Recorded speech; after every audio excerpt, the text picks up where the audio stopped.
ఓం శుక్లాంబరధరం విష్ణుం శశివర్ణం చతుర్భుజం ప్రసన్నవదనం ధ్యాయేత్ సర్వవిఘ్నోపశాంతయే అని స్వామివారికి నమస్కారం చేసుకుని మన బ్రహ్మసూత్రాల్లో తర్వాత సూత్రాన్ని చూసుకోబోతూ ఉన్నాము. జ్యోతిశ్చరణాధికరణం అని ఆ అధికరణానికి పేరు.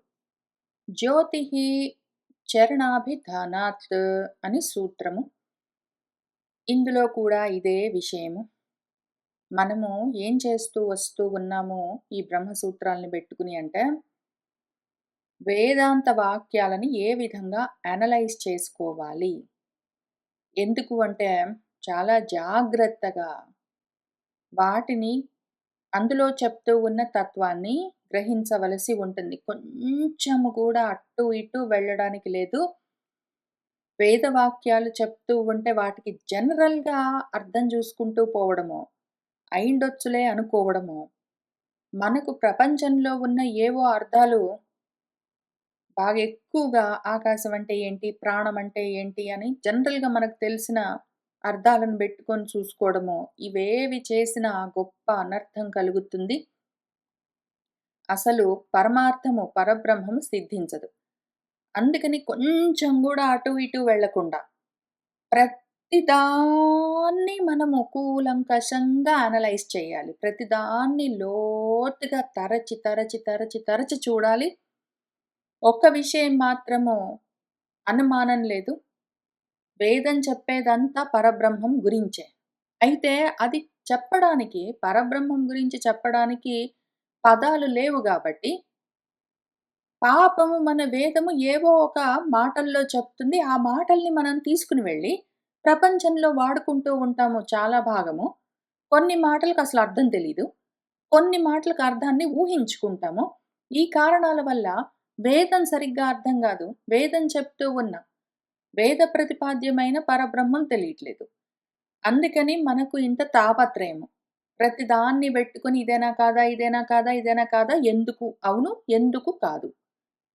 అని చివరికి మనము ఇదిగో ఈ కారణాలకి ఇది చెప్తున్నది పరబ్రహ్మం గురించే అని తెలుసుకోవడం. ఈ మొత్తం ఎక్సర్‌సైజెస్, ఈ అనాలిసిస్, ఈ డీప్ క్రిటికల్ థింకింగ్స్ ఇవన్నీ అయ్యేసరికి మనకసలు పరబ్రహ్మం అంటే ఏంటో తెలియాలి. అది ఇంకా ఫైనల్ అల్టిమేట్ మన రిక్వైర్‌మెంట్. మనం ఇంతకుముందు ఏం చేసాము? ఆకాశం అని పెట్టుకున్నాము. ఆకాశం అంటే అదిగో బయట ఉన్న ఆకాశం అని మనసుకెప్పుడు అదే తోస్తుంది వెంటనే. ఇంత మనము అనలైజ్ చేసిన తర్వాత గూడా ఆకాశం అనగానే బయట ఆకాశం, భూతాకాశమే గుర్తుకొస్తుంటుంది. ఆ రకంగా మనం మొత్తము బాగా ట్యూన్ అయ్యి ఉంటాము. మొత్తం మన డీఎన్ఏ వైరింగ్ అంతా ప్రాపంచికమైన విషయాలు పట్టుకోవడానికి, వెంటనే పట్టుకోవడానికి సిద్ధమై ఉంటుంది. అది కాదు అని మనసుకి, మన బుద్ధికి నేర్పించడం కోసమే ఇంత తంటాలు పడుతుంటాము. ప్రాణం అనగానే ఊపిరిలే మనకు గుర్తొస్తాయి వెంటనే. పరబ్రహ్మము అనబుద్ధి గాదు. ఆకాశం అంటే పరబ్రహ్మం అనబుద్ధి గాదు. ఎంత అనాలిసిస్ చేసినా సరే మళ్ళీ మనసు ఇటే బయటికే వెళ్ళిపోతుంటుంది. సరే, దానికి అలవాటు చేయాలి గాబట్టి, ఏ పదం విన్నా పరబ్రహ్మమే అని దానికి గుర్తుకు రావాలి. ఆ తర్వాత కావాలంటే వ్యవహారం కోసం బయట ప్రాపంచికమైన విషయాలు గుర్తుకొస్తే వచ్చాయి.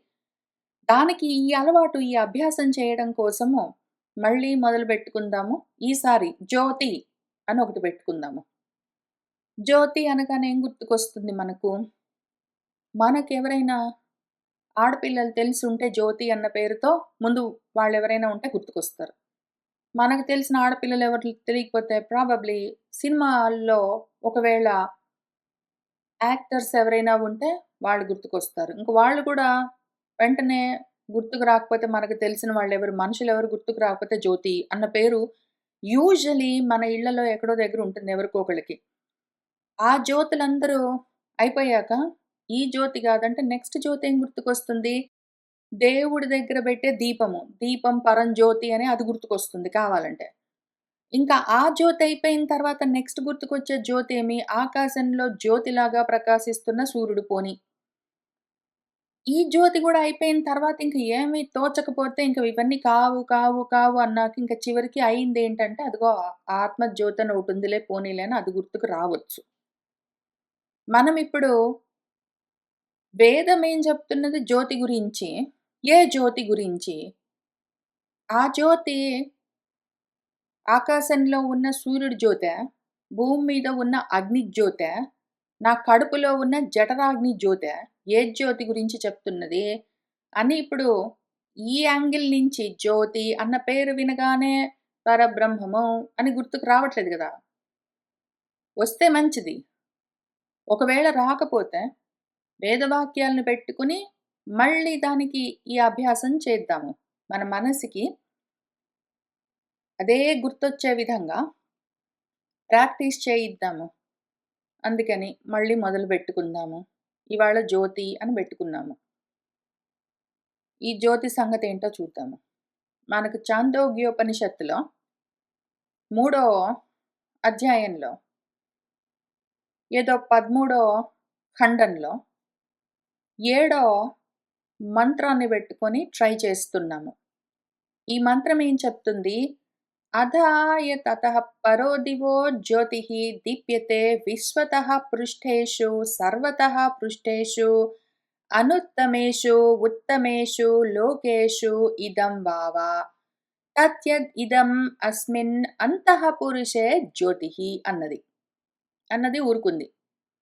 అదేమంటుందంటే ఇదిగో అత్తహ ఆ దివికి పైన ఉన్న జ్యోతి ఏది ప్రకాశిస్తున్నదో అది విశ్వానికి అవతలుంటుంది. మొత్తానికి అవతలుంటుంది.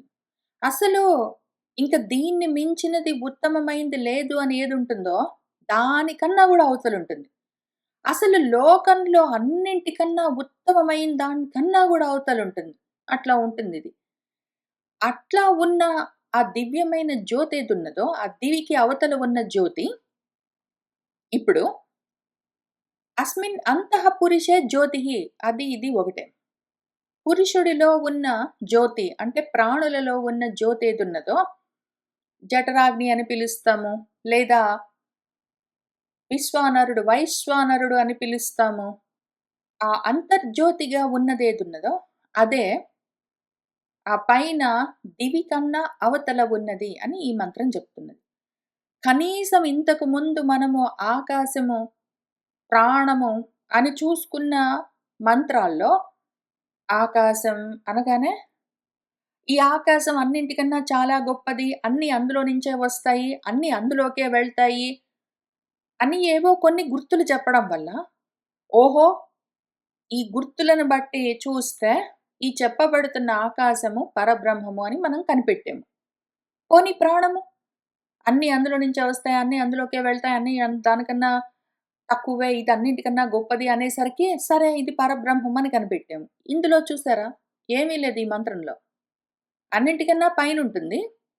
అది ఇందులో కూడా ఉంటుంది అని చెప్పింది. పైగా అన్నింటికన్నా దివం కన్నా పైనుంటుంది అని చెప్పేసరికి హద్దు చెప్తుంది గదా! దీనికన్నా పైనుంటుందంటే దాని కిందేమయ్యింది? పరబ్రహ్మానికేమో హద్దులు లేవు. ఇప్పుడు ఇది మనకొచ్చిన కష్టము. దీన్ని అర్థం జేసుకోవాలి. పోనీ ఇంతకన్నా ముందేమైనా జెప్పిందా ఇది? మన ఉపనిషత్తు చాందోగ్యము. ఈ మంత్రం తర్వాత లేకపోతే పోనీ, ఈ మంత్రం ముందేమైనా ఉన్నదా? ముందు ఇంకొక మాట జెప్పింది. అదేమనిందంటే 12 ఖండంలో తావాన్ అస్య మహిమ తతః జాయాన్ చ పూరుషః పాదః అస్య సర్వభూతాని త్రిపాదస్య అమృతం దివి ఇతి అని అన్నది. అదేమనింది? దాని మహిమ అంతా ఇంతా గాదు అంతుంటుంది. అదే అన్నింటికన్నా చాలా పెద్దది. దాని ఒక్క పాదముతో ఈ మొత్తం భూతాలున్నాయి. ఇప్పుడు 3 పాదాలతో ఈ దివి ఉన్నది అన్నది. ఊరుకోవచ్చు గదా! 3 పాదాలతో ఈ దివి ఉన్నది అంటే, ఇప్పుడు ఈ దివిలో ప్రకాశిస్తున్న జ్యోతి ఆ ఆదిత్యుడో ఏమో అని మనకు అనుమానం రాదు? అట్లా ఉంది పరిస్థితి. అందులో పైన కింద మొత్తం అంతా దివి గురించి, అదే విషయం గురించి ఈ అధికరణమంతా అదే చెప్తూ ఉన్నది. ఇప్పుడు ఈ ఆకాశం అంటుంది, దివి అంటుంది, దాని బయట అంటుంది, 3 పాదాలంటుంది, ఒక్క పాదం అంటుంది. ఇప్పుడు ఏమి చెప్తుందిది? అందుకని దీన్ని జాగ్రత్తగా ఆలోచన చేసుకోవాలి మనము. మొదలుపెట్టుకుందాము అని మన సూత్రం చెప్తూ ఉన్నది. జ్యోతి అంటే ఏమి? మనం ముందే జూసుకుందాము. మనకు అనుమానం లేదు. మనము వేదం చెప్తున్న వాక్యాలను జాగ్రత్తగా ఎట్లా అనలైజ్ చేసుకోవాలి కన్‌ఫ్యూజన్ లేకుండా అని ఈ ఎక్సర్‌సైజ్. ఈ ఎక్సర్‌సైజ్ ఉన్నా, లేకపోయినా మనము నార్మల్‌గా గూడా వేదవాక్యాలు కాకపోయినా గూడా మనము నార్మల్‌గా ప్రపంచంలో వాడుతున్న ప్రతి పదాన్ని పట్టుకోవడము, పరబ్రహ్మ పరంగా దాన్ని అన్వయం చేసుకోవడం చేసుకుంటూ వస్తూనే ఉన్నాము. కాబట్టి మనకేమీ అనుమానం లేదు. జ్యోతిః అనగానే పరబ్రహ్మము. ఎందుకు? ఎందుకు అంటే చరణాలు అని చెప్పారు గదా! 4 పాదాలు, 3 పాదాలు ఇటు, ఒక పాదం అటు అని జెప్పారు గాబట్టి, దీన్ని బట్టి జ్యోతి అంటే పరబ్రహ్మము అని ఆ సూత్రానికి స్థూలంగా అర్థము. ఇప్పుడు దీన్ని కొంచెం సూక్ష్మంగా చూసుకుంటూ వెళ్దాము. ఇదం ఆమనంతి. అథ యత్ తతః పరో దివో జ్యోతిః దీప్యతే విశ్వతః పృష్టేషు సర్వతః పృష్టేషు అనుత్తమేషు ఉత్తమేషు లోకేషు ఇదం వావ తత్ యద్ ఇదం అస్మిన్ అంతఃపురిషే జ్యోతిః అని ఛాందోగ్యోపనిషత్తు 13వ ఖండంలో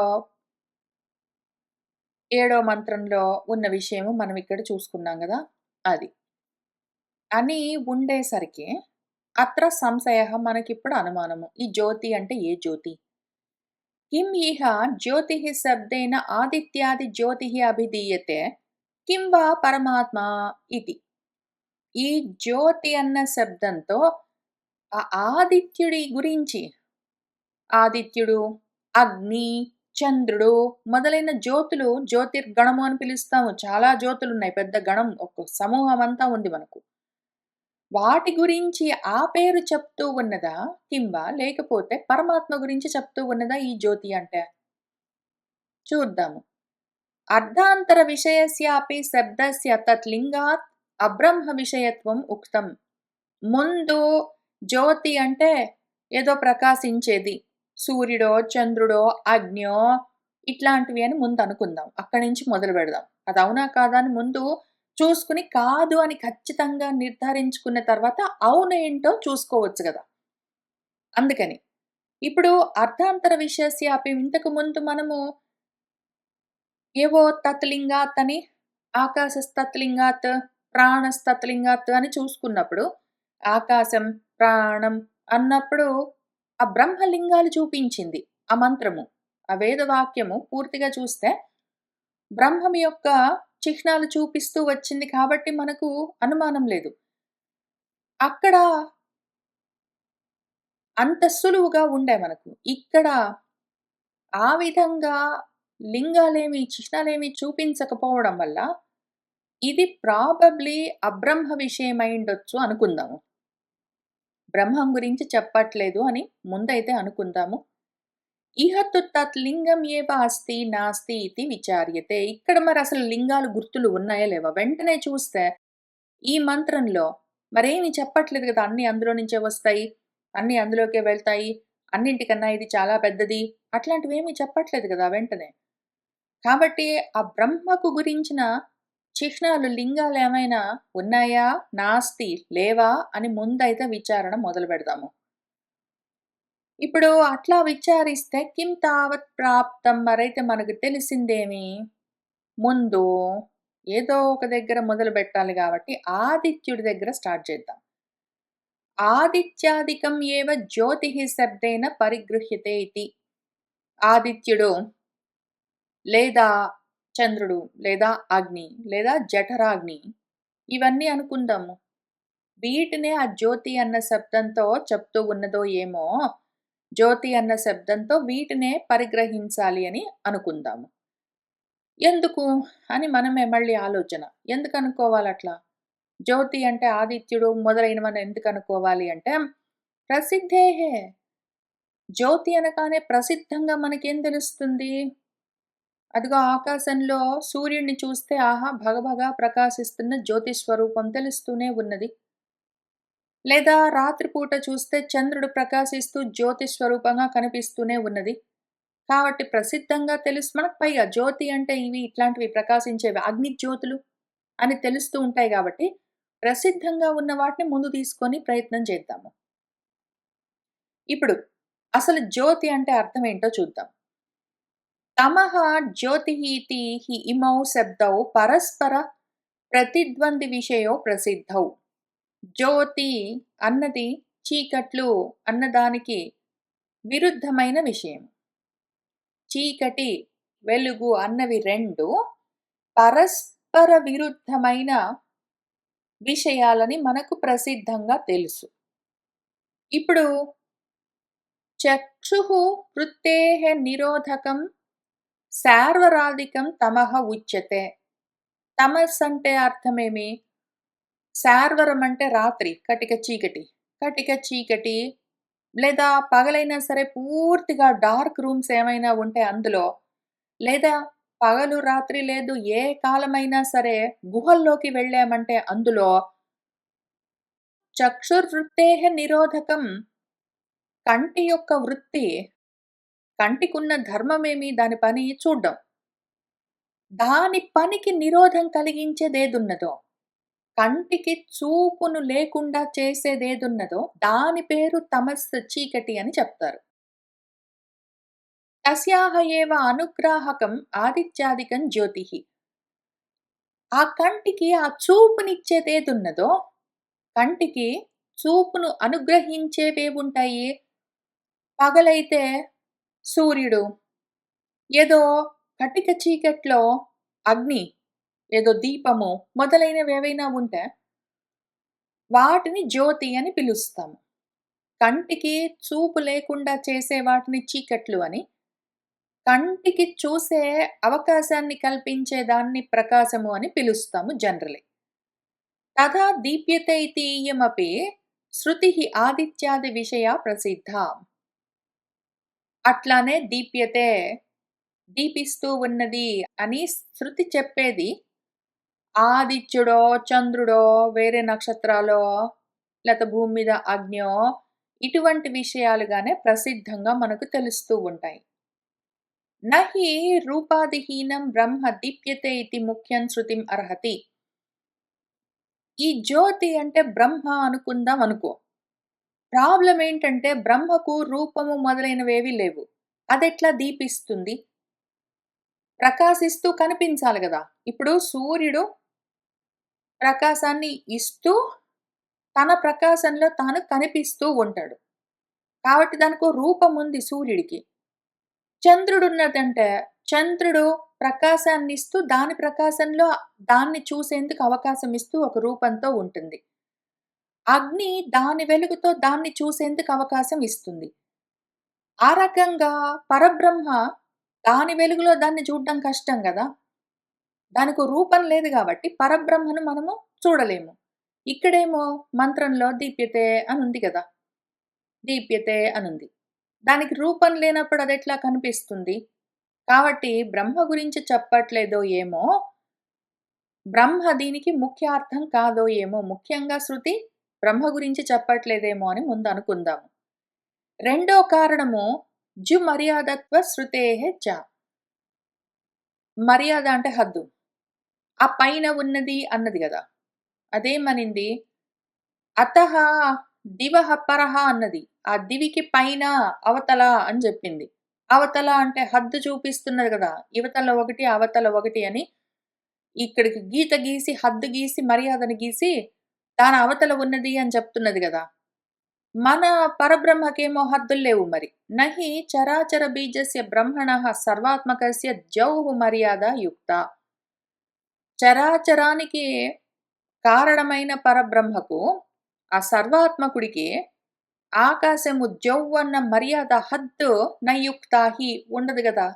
ఇది రెండో కారణము. కాబట్టి ఇక్కడ చెప్పబడుతున్నది, ఈ మంత్రంలో చెప్పబడుతున్నది పరబ్రహ్మం కాదో ఏమో. మూడోది చూద్దాము.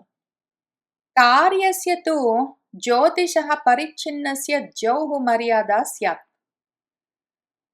కార్యజ్యోతులుంటాయి. కారణం అయిన పరబ్రహ్మము దానికి మర్యాదలు లేవు గాని, మర్యాదలంటే గౌరవము, రెస్పెక్ట్ అవి గాదు. మర్యాద అంటే హద్దు అనర్థము. దానికి హద్దులు లేవు. కానీ మన కార్యముంటుంది గదా! సూర్యుడు, చంద్రుడు, అగ్ని మొదలైనవన్నీ. అటువంటి కార్యాలకు, ఆ కార్య జ్యోతులకు పరిచ్ఛిన్నము ఇంతవరకు సూర్యుడు ఎంతవరకు అని మనకు తెలుస్తుంది గదా! ఇంతవరకు అని ఆ గుండ్రంగా గోళాన్ని చూడగలము. చంద్రుడు ఇంతవరకు అని చూడగలము. అగ్ని ఇంతవరకు అని ఆ జ్యోతిని చూడగలము. ఆ రకంగా పరిచ్ఛిన్నంగా ఉన్న కార్యము యొక్క జ్యోతి, కార్యజ్యోతిని దానికి మర్యాదలతో సహా చూడొచ్చు. దానికి హద్దులు పెట్టొచ్చు.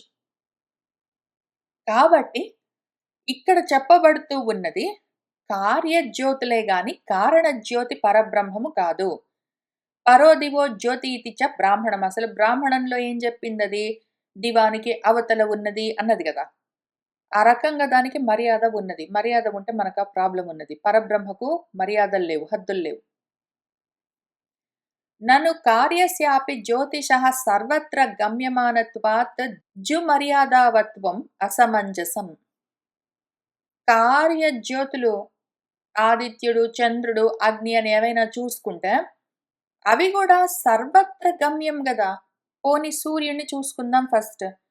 సూర్యుడు అంతటా వెళ్ళగలడు గదా! అంతటా ప్రకాశిస్తుంటాడు. చంద్రుడు అంతే గదా! అగ్ని ఎక్కడ పడితే అక్కడ ఉంది గదా! అట్లాంటప్పుడు దానికి గూడా సూర్యుడికైనా సరే జుమర్యాదని ఇదిగో ఆకాశంలో ఇంతవరకు నువ్వు ఈ కింద లేవు, ఈ పైన ఉంటావు అని చెప్పడము అసమంజసం గదా! సమంజసంగా లేదు గదా! కుదరదు గదా! పొంతన. అందుకని ఇక్కడ చెప్పబడుతుంది పోనీ పరబ్రహ్మం కాకపోయుండొచ్చు గాని, సూర్యుడని చెప్పడానికి కూడా చిహ్నాలేమీ లేవు గదా అక్కడ. సరే దాని గురించి చూసుకుందాము. అస్తు తర్హి అత్రివృత్ కృతం తేజః ప్రథమజం. ఇంకొక రకంగా ఆలోచిద్దాము. త్రివృత్ కృతం అని మన చాందోగ్యంలోనే పంచీకృతం అంటే 5 భూతాలతో, పంచభూతాలతో తయారయ్యే ప్రాణులను, కార్యాలను పంచీకృతమైనవి అని చెప్తారు. అయితే ఇక్కడ త్రివృత్ అని చెప్తారు. ఇందులో ఆకాశం, గాలి పక్కన బెట్టి ఈ ఉపనిషత్తు ముఖ్యంగా అగ్ని, నీరు, భూమి అని 3 మాత్రము భూతాలను తీసుకొని త్రివృత్ అని చాలా మంత్రాల్లో చెప్తూ వస్తూ ఉంటుంది. ఈ 6వ అధ్యాయంలో ఎన్నో ఖండము, మూడో ఖండంలో 6వ అధ్యాయంలో మూడో ఖండంలో తాసాం త్రివృతం ఏకైకాం కరవాణీతి సా ఇయం దేవత ఇమాః తిస్రః దేవత అనేన ఏవ జీవేన ఆత్మన అనుప్రవిశ్య నామరూపే వ్యాకరోత్తని తాసాం త్రివృతం అని త్రివృత్ అని చెప్తూ ఉంటుంది. అది 3 మూళ్ళుగా ప్రతి కార్యంలో, ప్రతి దాంట్లో ఈ 3 ఉంటాయి. ఎంతో కొంత నిప్పు, నీరు, భూమి ఎంతో కొంత పాళ్లలో ప్రతి వస్తువులో ఉంటాయి. వాటి వల్లే ఇవన్నీ తయారయ్యాయి అని ఈ ఉపనిషత్తు డిస్కస్ చేస్తూ వస్తుంది చాలా దూరం. కాబట్టి ఇప్పుడు మనం ఏమనుకుందామంటే, ఈ త్రివృత్కృతం కన్నా ముందు ఉన్న తేజస్సు ఏదున్నదో ప్రథమంగా దాన్ని ఈ జ్యోతి అంటున్నారో ఏమో చూద్దాము. డైరెక్ట్‌గా అంటే ఇప్పుడు ఆకాశంలో ఉన్న సూర్యుడో, ఏదో భూమి మీద ఉన్న అగ్నో, లేకపోతే చంద్రుడో అని చెప్పడానికి కూడా చిహ్నాలేమీ లేవు గాబట్టి, వీటిని పక్కన బెడితే వెంటనే మళ్ళీ పరబ్రహ్మం అయ్యుండొచ్చు అనుకోవాల్సొస్తుంది. పరబ్రహ్మం అని చెప్పడానికి కూడా చిహ్నాలు లేవక్కడ. ఇక్కడ ఈ మంత్రంలో చెప్తున్న ఏ తత్వం ఉన్నదో ఆ జ్యోతి, అది పరబ్రహ్మం అని చెప్పడానికి చిహ్నాలు లేవు. అది పోనీ ఆదిత్యుడు లాంటివి ఏమైనానా అంటే కార్యజ్యోతులా అంటే అది చెప్పడానికి గూడా ఏమీ చిహ్నాలు లేవు. కాబట్టి వయా మీడియా ఇంకొకటి ఆలోచిద్దాం.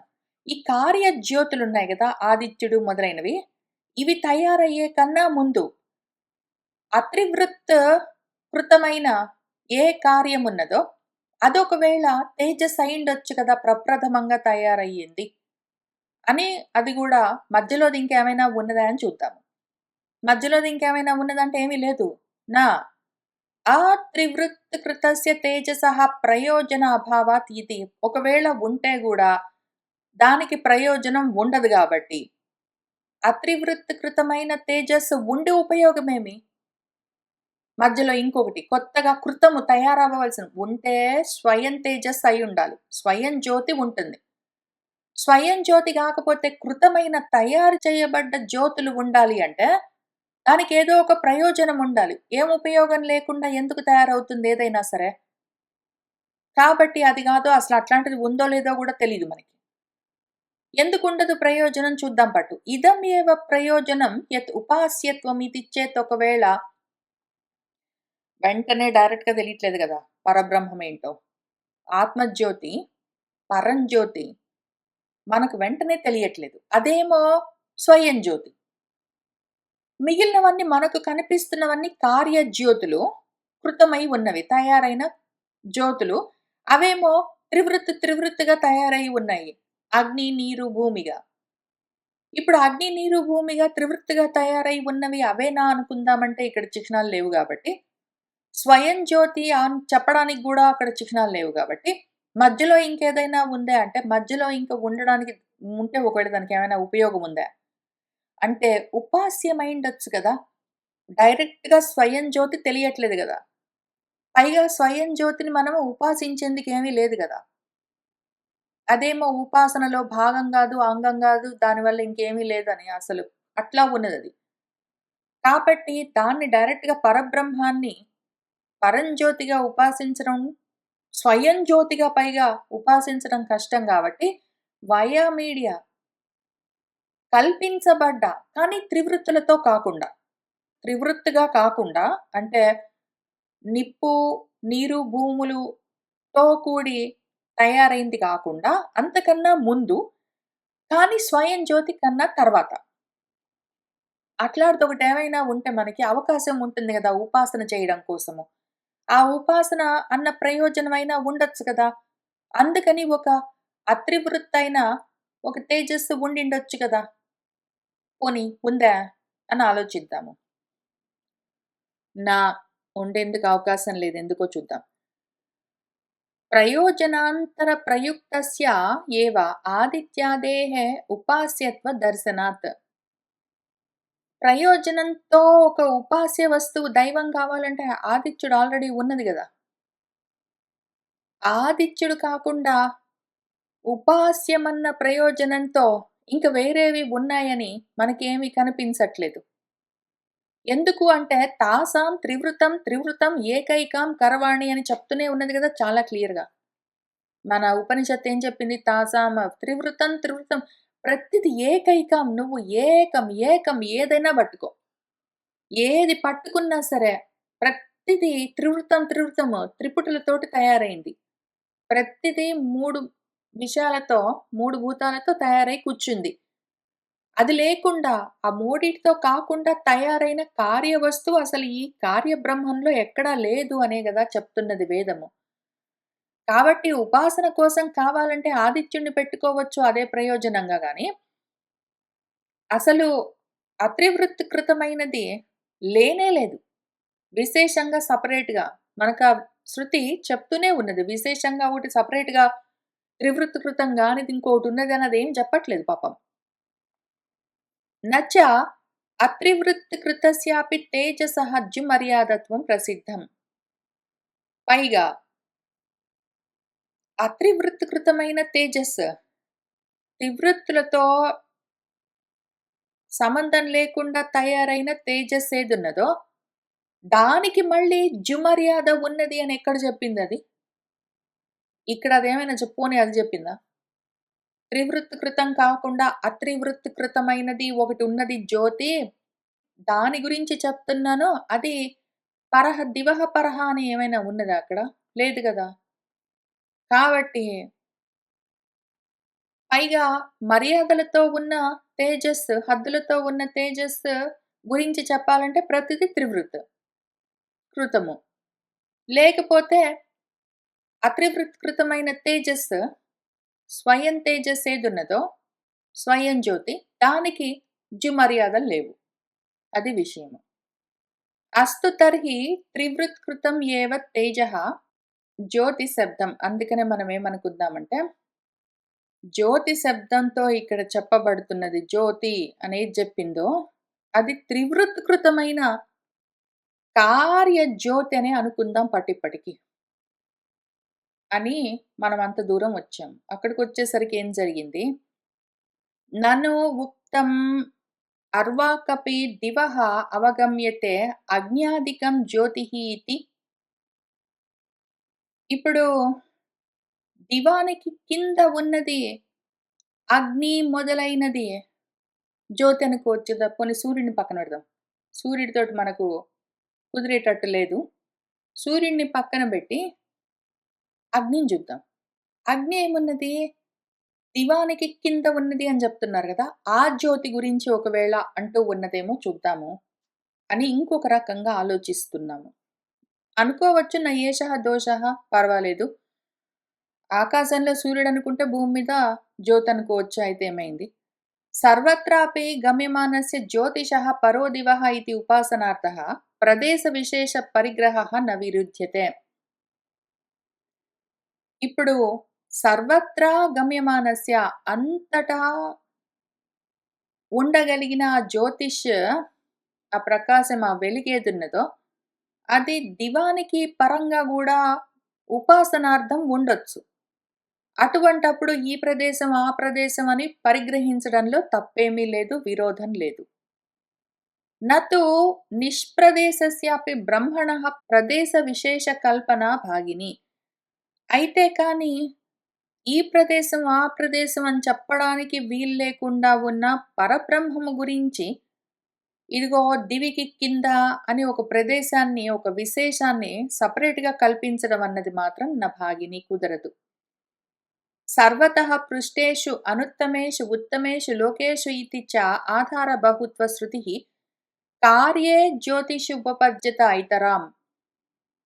ఇది చెప్పింది గదా! పాపం ఇది ఇక్కడ జ్యోతి అని చెప్పినప్పుడు అన్నింటికన్నా పృష్టేషు అవతల, అనుత్తమమైన వాటికన్నా అవతల, లోకంలో అన్నింటికన్నా అవతల అని చెప్పుకుంటూ వచ్చింది గాబట్టి, కార్యజ్యోతులుగా బహువిధాలైన విషయాలకిది ఆధారమై ఉన్నది, అన్నిటికీ అవతల ఉన్నది అని చెప్తూ ఉండడం వల్ల అనుకోవచ్చు.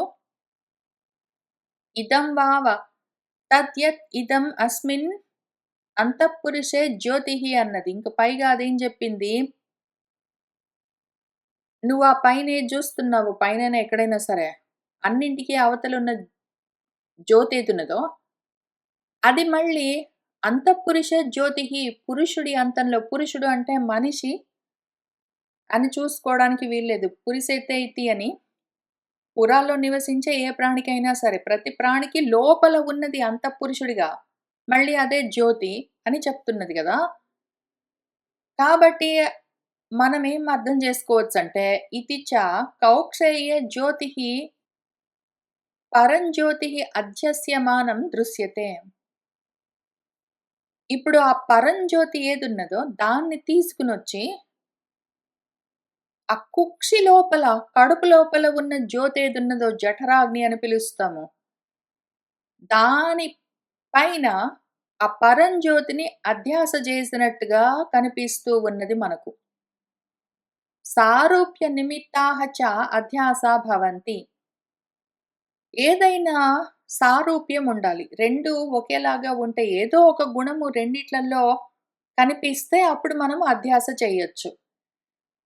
ఆయన పురుష సింహము అని చెప్పినప్పుడు, ఆ సింహంలోని పరాక్రమమో, క్రౌర్యమో ఈయనలో కనిపిస్తే, ఈయనని పురుష సింహం అని పిలిచినట్టు, ఏదో ఒక గుణము కనిపించినప్పుడే మనము అధ్యాస చేసుకోవచ్చు. యథా తస్య భూః ఇతి స్థిరః ఏకం ఏతత్ అక్షరమని బృహదారణ్యకంలో మనం ఇంతకు ముందు ఇంకొక సూత్రాన్ని విచారిస్తున్నప్పుడు చూసుకుంటూ వచ్చాము. భూః, భువః, సువః అని చెప్పబడుతూ వస్తున్న వాటిలో భూః అన్నది దానికి తల, భువః అన్నవి 2 చేతులు, సువః అన్నవి 2 కాళ్ళు. ఎందుకు అంటే భూః అన్నది ఏకం కదా! అక్షరం ఒక్క అక్షరం గాబట్టి తల ఒక్కటే, అక్షరం ఒకటే. కాబట్టి భూః అంటే తల అవ్వడానికి తగి ఉంటుంది. భువః అన్నప్పుడు 2 అక్షరాలు కాబట్టి, ఆ పురుషుడికి 2 భుజాలుంటాయి. ఈ పదానికి 2 అక్షరాలున్నాయి కాబట్టి దానికి దానికి సరిపోతుంది. అట్లానే సువహ ఆ పురుషుడికి 2 పాదాలుంటాయి. సువహకు 2 అక్షరాలున్నాయి గాబట్టి దానికి దానికి సరిపోతుందని మన బృహదారణ్యకం చూపిస్తూ వచ్చింది. అట్లా ఏదైనా ఒక సారూప్యం ఉంటేనే కదా అధ్యాస జరిగేది. ఇక్కడ ఆ కుక్షిలో కడుపులో ఉన్న ఆ జ్యోతి ఏదున్నదో దానికి సామ్యమేంటో చూద్దాము. కౌక్షేయస్య తు జ్యోతిషః ప్రసిద్ధం అబ్రహ్మత్వం. ఇక్కడ అంతఃపురుషే జ్యోతిః అన్నప్పుడు కుక్షి పురుషుడు కడుపులో ఉన్న ఆ జ్యోతి ఏదున్నదో దాని గురించి చెప్పదలుచుకుంటే అది గ్యారంటీగా అబ్రహ్మ. బ్రహ్మమైతే గాదు గదా! ఇప్పుడు ఇదేం జేసింది అధ్యాస చెయ్యాలి అంటే 2 సమానంగా ఉండాలి. కడుపులో ఉన్న జ్యోతి బ్రహ్మ గాదని మనకు ఆల్రెడీ దెలుసు గాబట్టి, అది ఏ జ్యోతి గురించి చూపిస్తుందో అది గూడా బ్రహ్మ గాదు అని మనం ఐడెంటిఫై చేయొచ్చు. అదేం జెప్పింది? అన్నింటికన్నా అవతల ఉన్న జ్యోతి అని చెప్తూ, అదే కడుపులో ఉన్న జ్యోతి అన్నది. కడుపులో ఉన్న జ్యోతయితే గ్యారంటీగా బ్రహ్మ కాదు గాబట్టి, ఆ దివానికి అవతల ఉన్న జ్యోతి గూడా బ్రహ్మం గాదు అని మనం కనిపెట్టొచ్చు. ఇప్పుడు తస్య ఏషా దృష్టిః, తస్య ఏషా శృతిః ఇతి చౌష్ణ్య ఘోష విశిష్టత్వస్య శ్రవణాత్. చాందోగ్యమే మళ్ళీ మూడో అధ్యాయంలో ఏం చెప్తుందంటే, ఆ జ్యోతిని ఎట్లా కనిపెట్టొచ్చు మనము? దాన్ని ఏదో మనం చెయ్యి పెట్టి స్పృశించి చూస్తే వెచ్చగా తగిలిందనుకోండి, ఓహో! ఈ అంతఃపురుషే జ్యోతిః అని ఏది చెప్పామో, పురుషుడి లోపల ఉన్న జ్యోతి అగ్ని ఉంటేనే గదా మరి శరీరం కొంచెం వెచ్చగా తగిలేది. దానివల్ల మనకు తెలుస్తూనే ఉన్నది గదా! మన ఇంద్రియానికి, మన స్పర్శేంద్రియానికి ప్రత్యక్షంగా తెలుస్తూనే ఉన్నది గాబట్టి, మన ఇంద్రియాలకి స్పష్టంగా తెలుస్తుంది అంటే అది బ్రహ్మం కాదు గాబట్టి, నాలో ఉన్న ఆ జ్యోతి ఏదున్నదో, ఆ శరీరానికి వెచ్చదనం ఇస్తున్నది, అది బ్రహ్మ గాదు. ఇప్పుడు దీనిపైన ఏ జ్యోతిని అధ్యాస చేశారో అది కూడా బ్రహ్మ గాదు. అట్లానే ఇంకొకటి, తస్య ఏషా శృతిః అని అదిగో దాని శబ్దం విను అని చెప్తూ ఉంటుంది. మనము 2 చెవుల్లో వేళ్ళు పెట్టుకుని వింటే హోరుమని ఘోష వినిపిస్తుంది సాగర ఘోషలాగా. ఆ ఘోష చేస్తున్నదెవరు మళ్ళీ? ఆ లోపల ఉన్న అగ్ని. సముద్రం ఎందుకు, సాగరం ఎందుకు ఘోష చేస్తుంది అంటే అందులో ఉన్న బడబాగ్ని వల్ల అది ఘోష చేస్తుంది. శబ్దం చేస్తుంది. అట్లనే మన చెవుల్లో రెండిట్లో 2 వేళ్ళు పెట్టుకుంటే శబ్దం ఏదొస్తుందో ఘోష, అది మనలో ఉన్న ఆ జ్యోతి యొక్క ఘోష. వీటి వల్ల మనకది తెలుస్తూనే ఉన్నది గాబట్టి అది బ్రహ్మ గాదు. దానిపైన ఏ జ్యోతిని అధ్యాస జేశారో అది కూడా బ్రహ్మ గాదు. తత్ ఏతద్ దృష్టం చ శ్రుతం చ ఇతి ఉపాసీత ఇతి చ శృతేః. అసలిదంతా ఎందుకు చెప్తుంది? నువ్వు తాకి చూడు వెచ్చగా ఉంటుంది. కాబట్టి ఒంట్లో వేడి ఉందని తెలుస్తుంది. ఆ వేడి, ఆ అగ్ని ఏదున్నదో, నువ్వు చెవులు మూసుకొని చూడు శబ్దం వినిపిస్తుంటుంది. ఆ శబ్దము దేనివల్ల కలుగుతుందో, ఆ జ్యోతి ఏది ఉన్నదో అగ్ని, అది అవ్ అవతల ఉన్న దివి పైన ఉన్న జ్యోతి అని తెలుసుకో. దాన్ని ఈ విధంగా ఉపాసన చెయ్యి అని ఎందుకు చెప్తుంది అంటే, ఉపాసన చేసుకోవడం కోసం ఏదో ఒక ఉపాస్య వస్తువుని చూపిస్తూ, మనకు తెలిసిన వాటి పైనే అధ్యాస చేసుకొని, ఈజీగా అర్థం చేసుకొని ఉపాసన చేసుకోవడానికి వీలుగా చెప్తూ ఉంటుంది. ఇప్పుడు చక్షుష్య శృతో భవతి ఏవం వేద అని మళ్ళీ చాందోగ్యోపనిషత్తే. ఒకవేళ ఇట్లా ఎవడైనా చేసాడంటే, ఇట్లా ఎవడైనా ఉపాసన చేస్తే, ఇప్పుడు ఆ దివికి అవతల ఉన్న జ్యోతి ఏదున్నదో, అదే పురుషుడిలో కూడా ఉంటుంది. కావాలంటే తాకి చూడు వెచ్చగా తెలుస్తుంది. చెవులు మూసుకుని చూడు వినిపిస్తుంది. ఇదే అది అని నువ్వు ఉపాసన చెయ్యి కూర్చొని. నువ్వు ఒకవేళ చేస్తే నీకు తెలిసిందనుకో, ఏవం వేద ఎవరైతే ఇట్లా తెలుసుకుంటాడో, వాడు చక్షుష్యః శ్రుతః భవతి. చక్షుష్యః అంటే చాలా చక్కటి రూపంతో ఉన్నవాడవుతాడు. శ్రుతః చక్కటి శ్రుతములు చెవులున్నవాడో, మరి లేకపోతే శ్రవణ శక్తి ఉన్నవాడో, లేకపోతే చదువుకున్నవాడో అవుతాడు అని ఫలశ్రుతి గూడా చెప్తుంది మన చాందోగ్యమే. ఇవన్నీ ఎందుకు చెప్తుంది అంటే, బేసికలీ నువ్వు బయట చూస్తున్నవంతా లోపల ఉంటాయి. నువ్వు బయట ఏవేవో ఆది దైవంగా చూస్తూ ఉన్నావో, అవే మళ్ళీ ఆధ్యాత్మికంగా నీలో కూడా ఉన్నాయి. ఆది దైవికము, ఆధ్యాత్మికము 2 వేరు గాదు. ఆ 2 వేరుగా చూసావంటే, ఆ భేద భావన వల్లే నీకు ఆది భౌతికమైన బ్రహ్మాండమంతా తయారై వస్తుంది. జన్మలు కలుగుతాయి. ఆ బయట ఉన్నదేదో నువ్వు దేవతగా ఉపాసన చేస్తున్నదంతా నీలోనే ఉన్నది. ఆ 2 ఒక్కటే అని చూపించడము మన ఉపనిషత్తు ప్రధాన ఉద్దేశము. అయితే ఈలోగా వాడికి ఇంట్రెస్ట్ కల్పించడం కోసము నువ్విట్లా చేసావంటే నీకేంటో వస్తాయి అని పాపం అది ఫలశ్రుతులన్నీ చెప్తూ ఉంటుంది. ఇప్పుడు ఇతి చ అల్ప ఫల శ్రవణాత్ అబ్రహ్మత్వం. అదేం చెప్పింది? నువ్వు ఇది ఈ విధంగా తెలుసుకో. ఈ విధంగా దృష్టమైన దాన్ని, శృతమైన దాన్ని ఈ విధంగా ఉపాసన చేశావనుకో, ఆ బయట ఉన్నది నీలో కూడా ఉన్నది అని ఉపాసిస్తే, ఆ రకంగా చేసినవాడు గొప్ప రూపవంతుడు, గొప్ప శృతవంతుడవుతాడు అని అది చెప్పింది గదా! ఈ గొప్ప రూపము, గొప్ప శృతి ఇవన్నీ అల్పమైన ఫలాలు. అల్ప ఫల శ్రవణం చేసిందది. ఫలశ్రవణము, ఫలశ్రుతి అల్పమైన విషయాలు వస్తాయి నీకని చెప్పింది. అల్పమైన ఫలము వచ్చిందంటే అది అబ్రహ్మమై ఉంటుంది. మనకు మహత్ఫలం గావాలి. మహత్ఫలము బ్రహ్మోపాసన వల్లే కలుగుతుంది. ఇక్కడేమో నీకు పరబ్రహ్మొస్తుందని చెప్పలేదు. నీకు చక్కటి రూపమొస్తుంది, చక్కగా వినికిడి శక్తి వస్తుందని ఏంటో చెప్పిందది. కాబట్టి పరబ్రహ్మమొస్తుందని చెప్పలేదు గాబట్టి, ఇక్కడ చెప్పబడుతున్నది పరబ్రహ్మము గాదు, అబ్రహ్మము కార్యబ్రహ్మమని అనుకుందాము. మహతే హి ఫలాయ బ్రహ్మోపాసనం ఈష్యతే. ఎవడైనా బ్రహ్మోపాసన చేయడం ఎందుకు? మహత్ఫలం కోసము. వాడు ఇంత ఉపాసన చేస్తే వాడికొచ్చేది ఒక చక్కటి రూపం, చక్కటి వినికిడి శక్తి అయితే వాడెందుకు ఇంత కష్టపడి బ్రహ్మోపాసన చేయడము? బ్రహ్మోపాసనకి ఫలము బ్రహ్మమై ఉండాలి. ఇక్కడ ఫలశ్రుతి బ్రహ్మమని కాదు గాబట్టి, మనము ఇక్కడ చెప్పబడుతున్న జ్యోతి బ్రహ్మ గాదని అనుకుందాం ఇప్పటికి. నచ అన్యదపి కించిత్ స్వవాక్యే ప్రాణాకాశవత్ జ్యోతిషః అస్తి బ్రహ్మలింగం.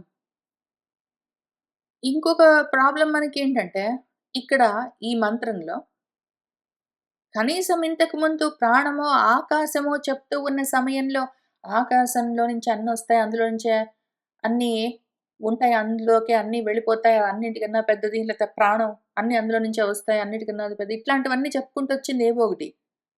ఇక్కడేమో జ్యోతికి బ్రహ్మలింగాలు ఏవి కించిత్ గూడా ఆ సొంత వాక్యంలో, దాని వాక్యంలో ఆ జ్యోతి అని చెప్తున్న దాని వాక్యంలో మిగిలిన దాంట్లో ఎక్కడ కొంచెం గూడా బ్రహ్మ సూచనగా ఉన్న చిహ్నాలు చెప్పనే చెప్పలేదే. అది ఇప్పుడు మనకి ప్రాబ్లము. నచ పూర్వస్మిన్నపి వాక్యే బ్రహ్మ నిర్దిష్టమస్తి.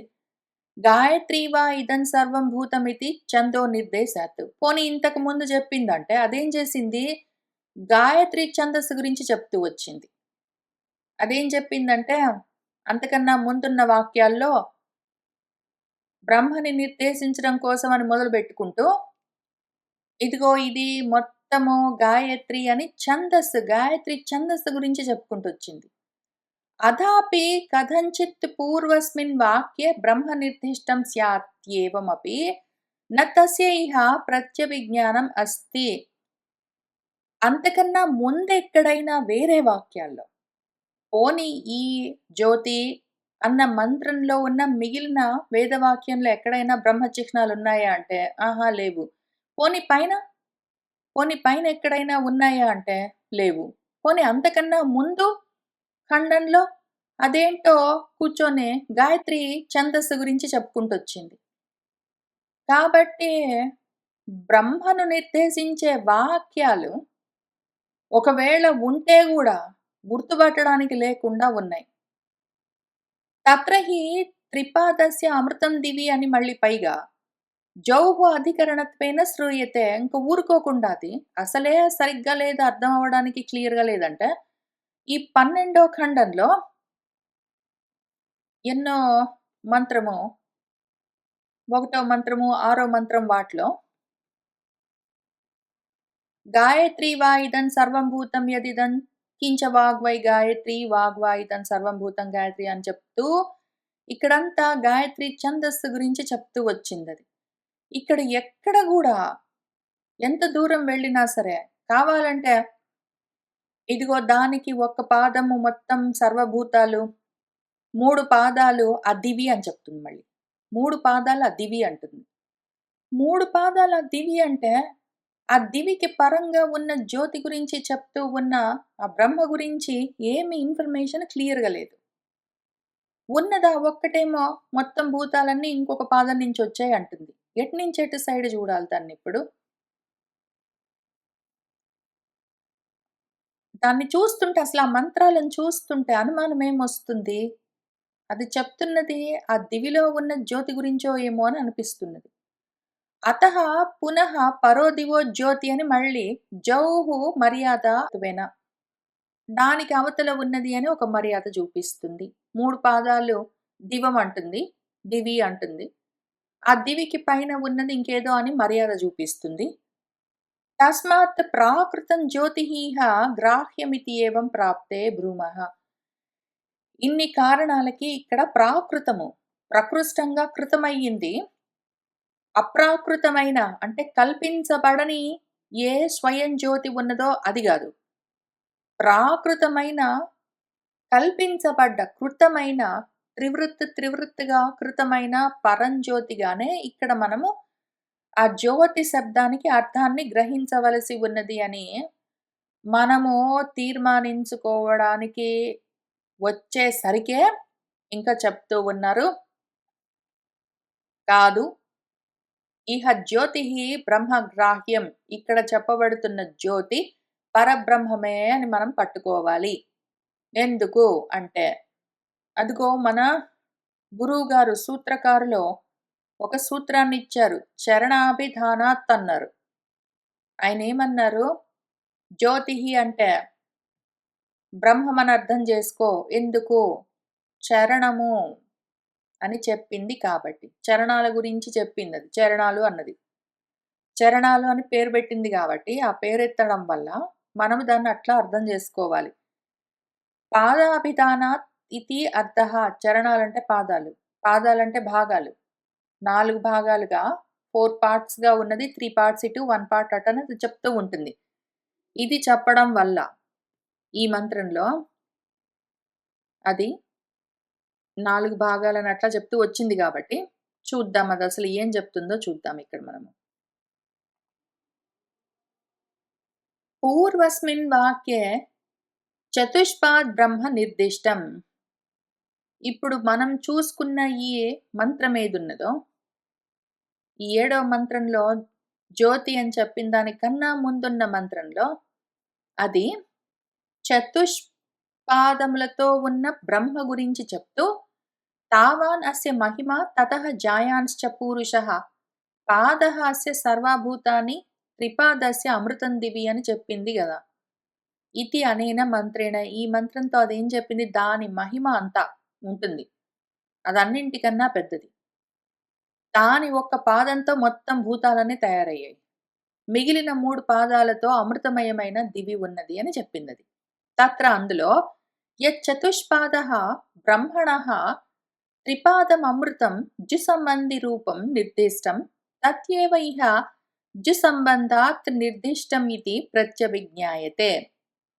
అందులో ఏదైతే 4 పాదాలుగా ఉన్న బ్రహ్మ గురించి చెప్తున్నదో, అందులో 3 పాదాలు అమృతం ద్యుసంబంధమైన రూపం అని చెప్పింది గదా! ఆ విధంగా నిర్దేశించి అందులోనే ద్యుసంబంధాత్ నిర్దిష్టమితి ప్రత్యభిజ్ఞాయతే. దానితోటే ఇక్కడ ద్యుసంబంధం ఏదున్నదో తర్వాత ఖండంలో ఉన్న మంత్రంలో అది చెప్తున్నది.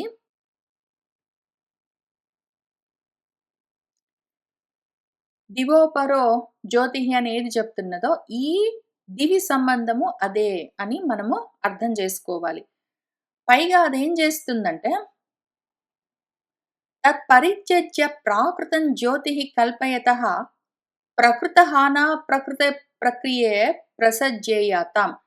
ఒకవేళ ఈ పరబ్రహ్మను పక్కన పెట్టి ప్రాకృత జ్యోతిని కార్యజ్యోతి అని మనం ఒకవేళ అనుకున్నామంటే, ప్రకృత హాని అంటే ఇప్పుడు ప్రస్తావించబడుతున్న వస్తువు యొక్క హాని, దాన్ని గురించిన అనర్థము, దాన్ని వదిలిపెట్టి ఇంకేదైనా పట్టుకుంటే కలిగే అనర్థము, అట్లానే అప్రకృత ప్రక్రియము, అప్రకృత ప్రసంగము జరుగుతుందిక్కడ. కాబట్టి కేవలం పూర్వవాక్య జ్యోతిః వాక్యేవ బ్రహ్మానువృత్తిః. కాబట్టి ఇంతకు ముందు చెప్పిన వాక్యాలలో జ్యోతి అంటే బ్రహ్మమే చెప్పబడుతూ ఉన్నది. పరస్యామపి శాండిల్య విద్యాయాం అనువర్తిష్యే బ్రహ్మ. ఆ తర్వాత కూడా అది శాండిల్య విద్యలో తర్వాత 14వ ఖండంలో శాండిల్య విద్య చెప్తూ వచ్చింది.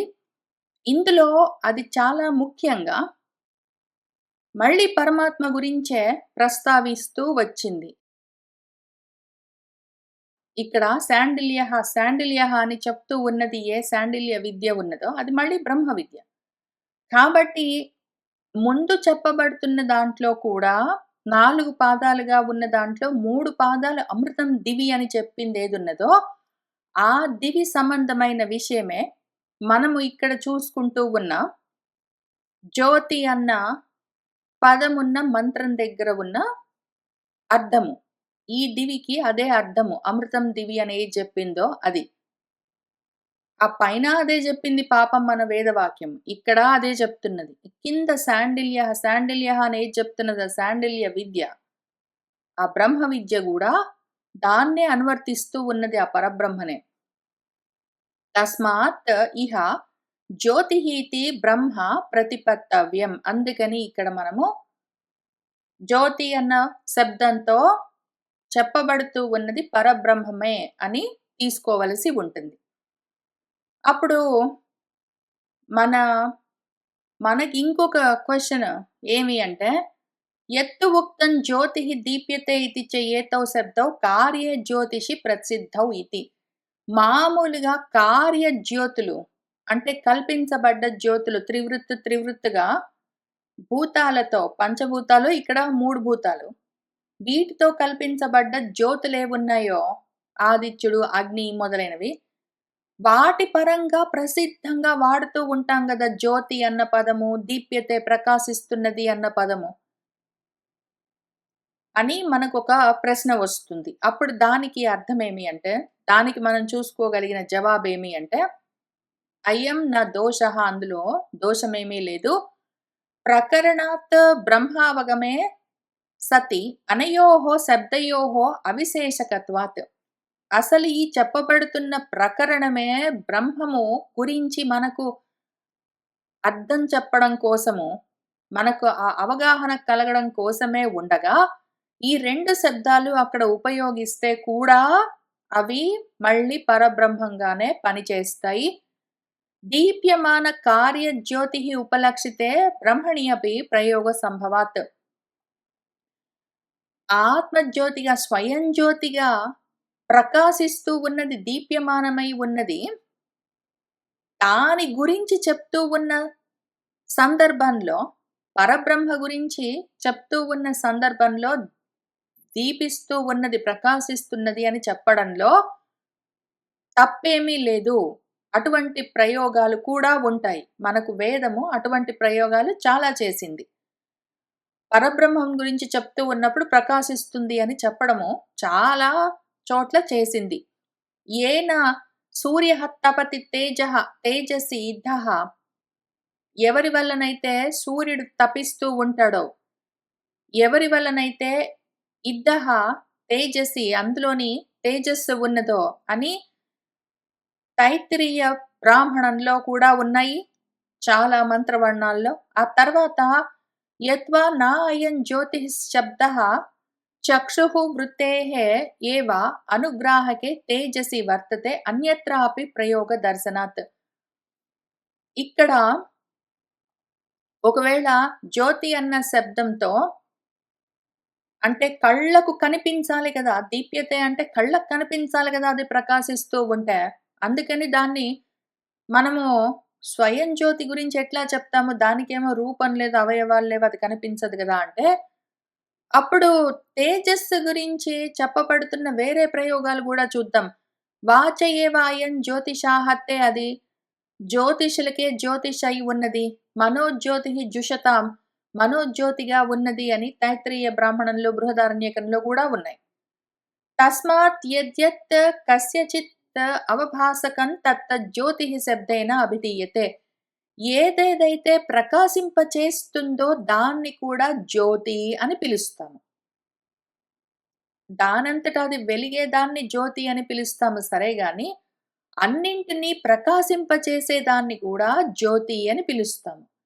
తథా సతి బ్రహ్మణః అపి చైతన్య రూపస్య సమస్త జగత్ అవభాస హేతుత్వాత్ ఉపపన్నః జ్యోతిః శబ్దః. అందుకే కాబట్టే ఆ వ్యుత్పత్తి పరంగా ఆ అర్థం ప్రకారము ఏదైతే ప్రకాశింపచేస్తుందో అది జ్యోతి గాబట్టి, పరబ్రహ్మమేమో చైతన్య రూపంగా అన్నింటిని మొత్తం సమస్త జగత్తును ప్రకాశింపచేస్తూ ఉన్న కారణంగా, జ్యోతి శబ్దము పరబ్రహ్మ పరంగా మనము ప్రయోగించవచ్చు. మన వేదం అట్లానే చేస్తుంది. తమ్యేవ భాంతమనుభాతి సర్వం తస్య భాసా సర్వం ఇదం విభాతి. అది ప్రకాశిస్తూ ఉంటే దాన్ని అనుసరించి మొత్తం సర్వం ప్రకాశిస్తూ ఉంటాయి. దాని ప్రకాశంలోనే మిగిలినవన్నీ కనిపిస్తూ ఉంటాయి అని కౌశితకి ఉపనిషత్తు గూడా ఇదే విషయాన్ని మనకు చెప్తూ ఉంటుంది. తద్దేవాః జ్యోతిషాం జ్యోతిః ఆయుః హి ఉపాసతే అమృతం. దేవతలు ఆ జ్యోతులకే జ్యోతి అయిన దాన్ని, ఆ అమృతత్వాన్ని ఉపాసిస్తూ ఉంటారో అని మన బృహదారణ్యకం చెప్తూ ఉన్నది. ఇత్యాది శృతిభ్యః చ ఎన్నో శృతి వాక్యాలు దీన్నే సమర్థిస్తున్నాయి. వెలుగుతూ ఉన్నది కాబట్టి జ్యోతి అని ఒక అర్థం ఎట్లైనా ఉన్నది. అన్నింటిని వెలిగింపచేస్తుంది, అన్నింటిని ప్రకాశింపచేస్తుంది అని జ్యోతికి అర్థమున్నది. మన వేదము దాన్ని అదే అర్థంలో వాడుతూ ఉంటుంది. యదపి ఉక్తం జుమర్యాదత్వం సర్వగతస్య బ్రహ్మణః న ఉపపద్యతే ఇతి అత్ర ఉచ్యతే. సర్వగతస్యాపి బ్రహ్మణః ఉపాసనార్థః ప్రదేశ విశేష పరిగ్రహః న విరుధ్యతే. ఏదైతే మళ్ళీ దివి అని ఒక మర్యాద హద్దు ఉన్నది గదా! మన పరబ్రహ్మమేమో సర్వగతం గదా! ఆ రెండిటికి పొత్తు కుదరదు గదా! అని ఏది మనకు అనుమానం ఉన్నదో దాని గురించి చూద్దాము. సర్వగతమైన పరబ్రహ్మము దాన్ని ఉపాసన చేయడం గురించి ఒక ప్రదేశంలో దాన్ని ఇట్లా నువ్వు విశేషంగా అర్థం చేసుకో అని చెప్తే మనకు విరోధమేమీ లేదు అని మనము చూసుకుంటూ వస్తూ ఉన్నాము. ఆ తర్వాత నన్ను ఉక్తం నిష్ప్రదేశస్య బ్రహ్మణః ప్రదేశ విశేష కల్పన న ఉపపద్యతే ఇతి. ఇప్పుడు మరైతే అసలు ప్రదేశమే లేని, ఈ ప్రదేశం, ఆ ప్రదేశం అని హద్దులు లేని, పరిచ్ఛిన్నం కాని పరబ్రహ్మలో ప్రదేశమన్న విశేష కల్పన ఎట్లా పనిచేస్తుంది అంటే, అయం న దోషః ఇందులో గూడా దోషమేమీ లేదు. నిష్ప్రదేశస్యాపి బ్రహ్మణః ఉపాధి విశేష సంబంధాత్ ప్రదేశ విశేష కల్పన ఉపపత్తేః. అసలు పరబ్రహ్మానికి ఏ విశేషాలు లేవు. ఏ ప్రదేశాలు లేవు. అవును నిజమే.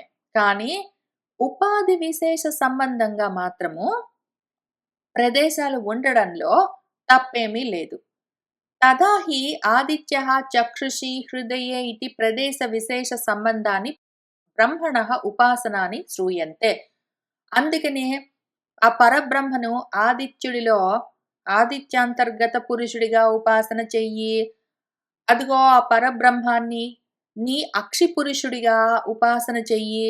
అదిగో ఆ పరబ్రహ్మాన్ని నీ హృదయాకాశంలో, హృదయ పుండరీకంలో ఉపాసన చెయ్యి అని పలాని ప్రదేశాలు చెప్పడము ఉపాసనా సంబంధంగా ఉన్న విషయాలు అవి మనం వింటూనే ఉంటాము.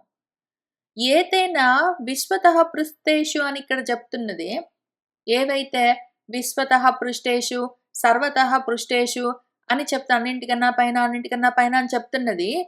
ఇది ఆధార బహుత్వం ఉపపాదితం. అట్లానే అర్థం చేసుకోవడం కోసము ఆధారం కావాలి గాబట్టి, అవి చాలా చెప్తూ ఉంటుంది మన వేదము. యదపి ఏతత్ ఉక్తం ఔష్ణ్యఘోష అనుమితే కౌక్షేయే కార్యే జ్యోతిషి అధ్యస్యమానత్వాత్ పరమపి దివః కార్యం జ్యోతిః ఏవ ఇతి. అట్లానే అదిగో ఆ ఆదిత్యాంతర్గత పురుషుడెవరున్నాడో హిరణ్య పురుషుడు, ఆయనే ఇక్కడ నీ కంటిలో కుడి కంటిలో దక్షిణ కంటిలో కూడా అక్షి పురుషుడుగా ఉంటాడు. నువ్వు ఇది, అది అని ఒకటే అని తెలుసుకొని అట్లా చెప్తున్నట్టే ఇక్కడ గూడా అక్కడ ఆ దివిలో ఉన్న పురుషుడెవరున్నాడో అని చూపించి, నీ అంతఃపురుషుడెవరున్నాడో అని చూపించడం దాని బాధ్యత. ఉపనిషత్తు కావాలనే అట్లా చేస్తుంది. ఆది దైవికాన్ని ఆధ్యాత్మికంగా చూపించడం దాని పని. కాబట్టి ఉష్ణమున్నదా? చెవిలో ఘోష వినిపిస్తున్నదా? కాబట్టి ఈ విధంగా కౌక్షేయ కార్యే నీ కుక్షిలో ఉన్న కార్యజ్యోతి ఏదున్నదో, దాన్ని నువ్వు అదిగో ఆ దివిలో ఉన్న జ్యోతిగా అధ్యాస చేసుకుని, అర్థం చేసుకో అని అట్లా చెప్పడంలో ఆ అధ్యాస చేస్తూ ఉన్నది, ఆ పురుషులలో ఉన్న జ్యోతి పైన ఆ దివిలో ఉన్న ఆదిత్యుణ్ణి అధ్యాస చేసుకోమని చెప్పట్లేదు. అది పరమపి దివః కార్యం జ్యోతిః ఏవ ఇతి. పరం జ్యోతినే అధ్యాస చేస్తూ చెప్తూ ఉన్నది. అని అంటే అప్పుడు మళ్ళీ మన పూర్వపక్షి తదపి అయుక్తం అది గూడా కుదరదు అని ప్రశ్న వేస్తే ఇంకా దీని గురించి మనం డిస్కషన్ చేస్తూ వెళ్తూ ఉంటాము. మళ్ళీ ఇక్కడి నుంచి వచ్చే వారం కలిసి కూర్చొని చదువుకుంటూ ముందుకు వెళ్దాం. ఇంకొంత ఉన్నది ఈ విషయం గురించి మనము విచారించవలసింది. ఇవాల్టికి ఇక్కడికి ఆపుకుందాము. సర్వం శ్రీకృష్ణ పరబ్రహ్మ పాదారవిందార్పణమస్తు.